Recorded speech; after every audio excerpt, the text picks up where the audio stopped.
What's up, friend? Hector here from 𝗨𝗏𝑈𝑠.com with this week's technique of the week.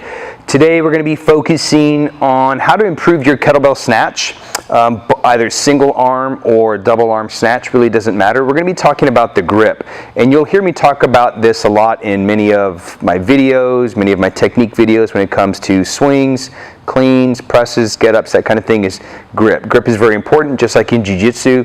You got to know what grips to have to create a desired response and how to control a certain position, right?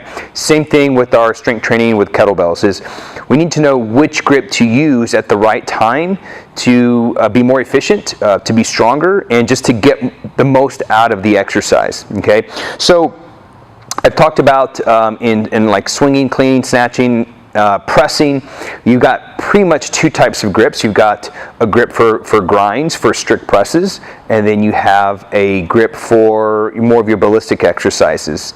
Things like clean and jerks, clean and push press, snatch, even the clean itself. And I like to kind of bounce in and out of these depending on what the goal of the exercise is, right? So it's just because it's a ballistic exercise doesn't necessarily we're going to use that particular grip specific for ballistics, okay? It depends on what's the goal of the training program, what's the goal of the exercise. So let's say, as an example, let's say we're doing heavy single bell snatches, let's say, gentlemen, you're snatching like a 32 or 40 and you're doing heavy snatching. With the classic cast iron bells, because the diameter size of the bell changes and gets bigger as the weights increase, right? Compared to your competition bells, they stay the same diameter. So if you're snatching a heavy bell, let's just say 40 kilogram for this instant, you're going to more or less use a little bit of lower volume, so you'll be doing reps of 5, 3, 5, maybe 7, but usually that 5 rep range will be kind of optimal. And since it's pretty heavy, you're going to actually want to use a little bit more of a crush grip. That way and you're going to lock your grip at the very top. That way everything is in tight. You know that bell's not going anywhere, right? So at the top of the snatch, it's going to look like a strict military press grip, okay? Even though it's a ballistic exercise, you're going to have your palm across, because this is a heavy bell. You want to make sure that everything is locked in, right? And the more surface that we cover, the more of the surface of your hand that you get on the bell, the more that's going to light up the rotators, all that. I'm not going to get into all that, but basically the more grip you cover, the more surface of your hand that you cover, the more that's going to integrate the shoulders, rotators, that kind of thing. So it's going to make it stronger, it's going to make it safer, okay? Now, the lighter the bell is, the more volume you're going to do. You don't need that crush grip, because that crush grip is taxing. It does tax the flexors of the forearm, right? The muscles that flex his forearm. So there's a give and take, right? Makes you stronger grip, but also fatigues the forearm, right? All the wrist flexors, okay? If you're doing high volume snatching with a medium sized bell, so let's say 24 kilo, maybe 32, okay? 24 to 32, but once you go above 32, you definitely want to use more of a crush grip. But you're not going to be doing crazy high volumes with that, more than likely. But let's say 16 to 24 kilo, maybe 28 and 32, you'll actually use more of a false grip. And the false grip, I've shown this on a couple of my other videos. So you've got your crush grip that looks like a military press grip. This is a grip that you'd probably do your heavy get-ups with and your strict presses, right? Because you get full surface, you can crush the grip, okay? False grip is when you get the hand really deep inside the belt. So this is great for push presses, okay? This is great for jerks, okay? Because you're not over taxing the flexors, okay? You can literally completely relax your hand and that bell's not going anywhere, okay? So you can see how I get my hand in really deep. What that does is that triggers the tricep, okay? Putting pressure on this base of the palm triggers the tricep, and it's going to give you a really quick it's going to give you a really quick lockout, which is why it's great for push presses and jerks, because with the push press and the jerk, you get the bell about eye level, forehead to eye level, and then all you need is a really quick punch from the tricep to get that to lock out, right? Or a really quick punch from the tricep to finish the jerk, right? Well, the same thing with the snatch. The snatch is kind of in that same pattern as the push press, and I've talked about this also in previous technique videos. It's in that same category as the push press, okay? And so for high volume snatches, which is kind of what this video is more about, is we want to use the false grip versus heavy snatches, right, above 32 kilos, using lower volumes, sets of 5, that kind of thing. You're going to use more of a crush grip, okay? That way you can have a really strong position overhead. But if you're doing higher volume and you're doing with a medium-sized bell like a 24, you want to preserve your grip as much as possible. So let's say you're doing a snatch test, right? Like tactical strength challenge. Maybe you're doing the SFG snatch test, RKC snatch test, who knows, right? And you're doing a lot of reps. You want to, as much as you can, preserve the grip, because that's usually what's going to give first. Your grip is going to give out before your legs do, okay? So you want to preserve that as much as you can.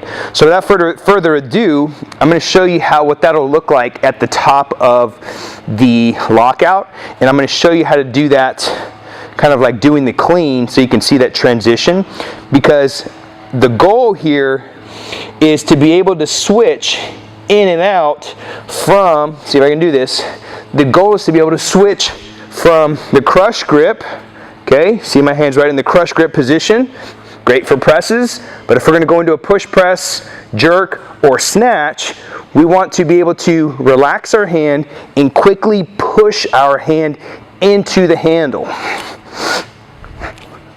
So you see how my hand shifted inside.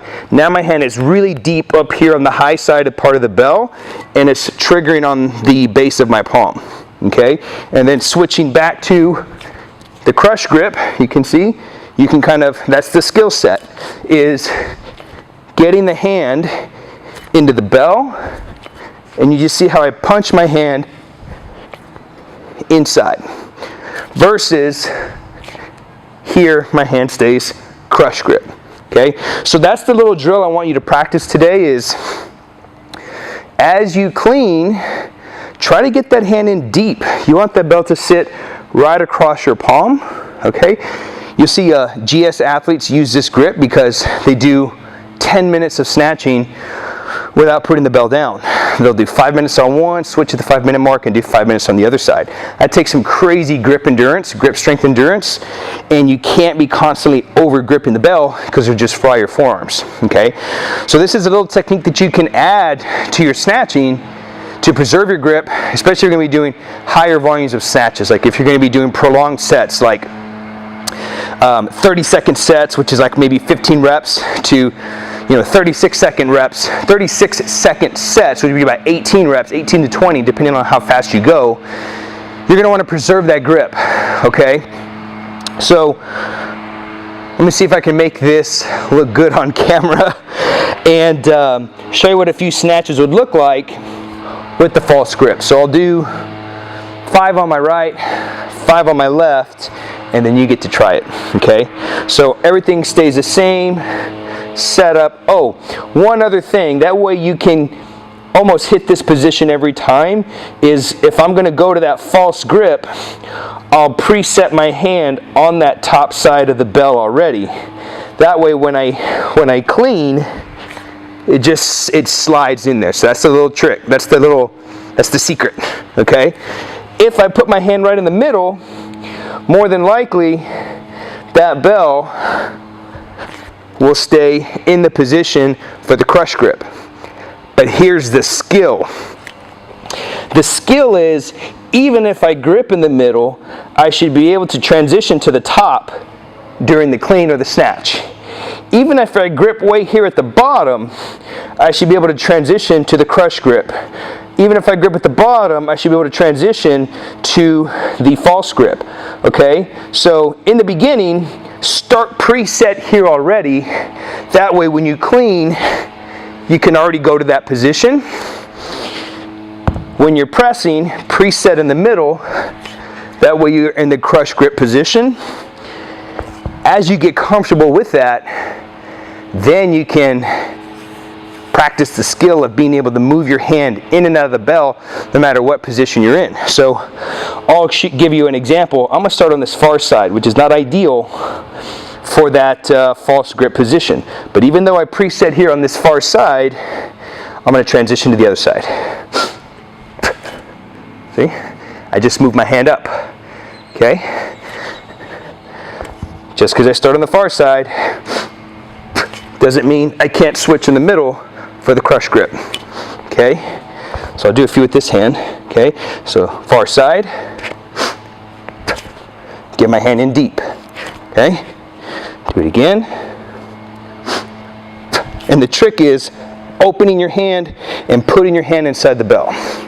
And you'll see I'm able to do that regardless of where I place my hand.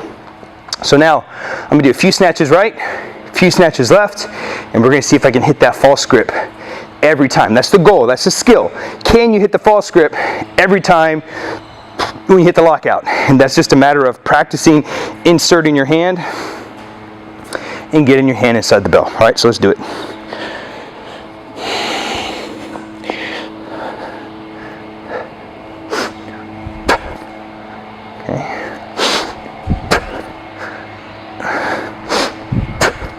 There we go. There we go. First couple were not good, but now I'm hitting that position. Boom. Hand is in deep. Okay? Switch sides. Hands in deep. Again. And again. See? Getting that hand in deep. Took me a couple times on the right to punch my hand through, and it may be the same exact thing for you. It may take a few sets, but whew, I'm breathing heavy. You can see again, this just hammers home. If you practice and approach your training as a practice, you're going to get one heck of a workout as a byproduct. So that's all I got for you this week on Technique of the Week. Practicing alternating, going from crush grip to false grip, started way on the other side and being able to transition to all three of those grips, but eventually ending in the false grip in your clean and in your overhead position. Okay, a great skill set because there's not just one grip, and you got to be able to learn how to transition from one grip to the next. Same thing with grappling, same thing with jiu-jitsu, is you got to be able to transition from one grip to the next. You got to know why to grab the cross collar, why to grab the same side collar, that kind of thing. Very similar carryover here with your strength work with kettlebell. So give that a try. Let me know how it goes. That's all I got. Hector with 𝗏𝗏𝗁𝗏𝗏𝗏𝗏𝗏 in this week's Technique of the Week.